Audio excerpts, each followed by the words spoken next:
Ever stop to think about what happens when you log into your email? Behind that simple little login box, there's this powerful, invisible system working like your own personal digital bodyguard.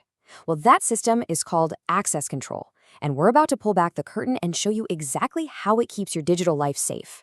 Seriously, we all do it dozens of times a day, probably without even thinking. But the second you hit enter, you're actually kicking off this really complex security dance. It's a lightning-fast process that goes way, way beyond just checking if you typed your password correctly. And that dance follows a very specific four-step journey. First, you have to claim who you are. Then, you gotta prove it. Once you're in, the system figures out what you're allowed to touch. And finally, it keeps a detailed diary of everything you did. So that's identification, authentication, authorization, and accounting. That's our map for this whole thing. All right, so let's jump into those first two steps. This is really the moment of truth at the digital front door. It's all about proving you are who you say you are. Identification? This is the easy part. It's basically you just raising your hand and saying, hey, it's me. In the digital world, that's your username, your email, maybe an employee number. You're just making a claim. That's it. But, anyone can claim to be someone. The real test is proving it. And that's where authentication comes in. This is the system looking back at you and saying, oh yeah, prove it. It's the challenge to make sure your claim is actually true. So how do you prove it? Well, it boils down to three basic ways, or what we call factors.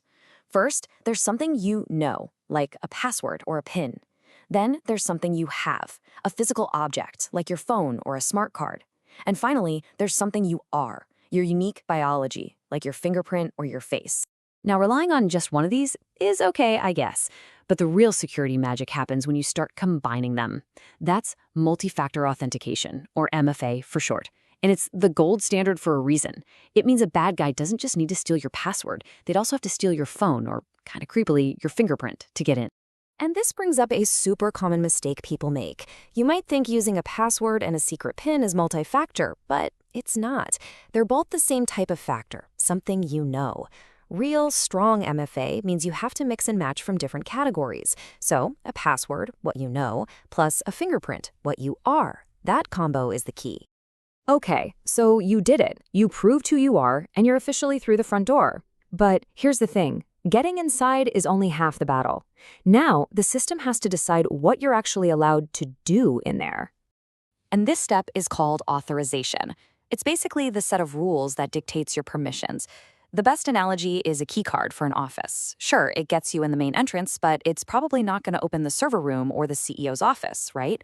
Not unless you're specifically authorized to go there. This whole idea leads to one of the most important concepts in all of security, the principle of least privilege. It's a simple idea, but it's absolutely brilliant. You give people the bare minimum access they need to do their job and nothing more. That way, if an account ever gets hacked, the damage is contained. The attacker can't just run wild through the entire system. So, we figured out who you are and what you're allowed to do. The last big piece of this puzzle is making sure there's a record of everything that happens. This is the system's memory. We call this accounting, or sometimes auditing. Basically, every important thing you do, logging in, opening a file, changing a setting, it all gets written down in a log. It's just like a security camera in a building. It creates a digital paper trail that you can go back and review if something goes wrong. And all that detailed logging creates something incredibly powerful called non-repudiation. I know, it's a mouthful, but the idea is actually pretty simple. It means we can create such a strong, undeniable link between you and an action that you literally can't deny you did it. It's all about creating bulletproof digital evidence. So think about it in the real world. Let's say you digitally sign a contract for a new car. The bank needs absolute legally binding proof that it was really you who signed it. That combination of secure logs and strong authentication creates an undeniable trail. That's non-repudiation, and it protects both you and the bank. All right, let's put all the pieces together. Because here's the deal. Not all accounts are created equal.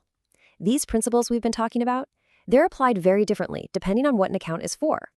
So as you can see, access control isn't a one-size-fits-all kind of thing. An admin account that literally holds the keys to the entire kingdom, that needs way more protection and way heavier logging than, say, a temporary guest account that's just going to expire in a few hours.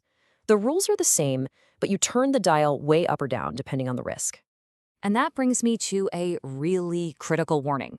Shared accounts, where a bunch of people use the same login, like front desk or info, are a total security nightmare. Why? Because they completely shatter the idea of accounting.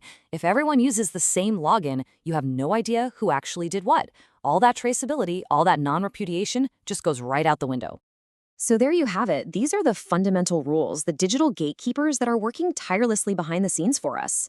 The system is designed to keep us safe, but honestly, its strength really depends on the locks that we choose to use. So it leaves you with a question, right? For the accounts that really matter in your life, are you using more than one lock?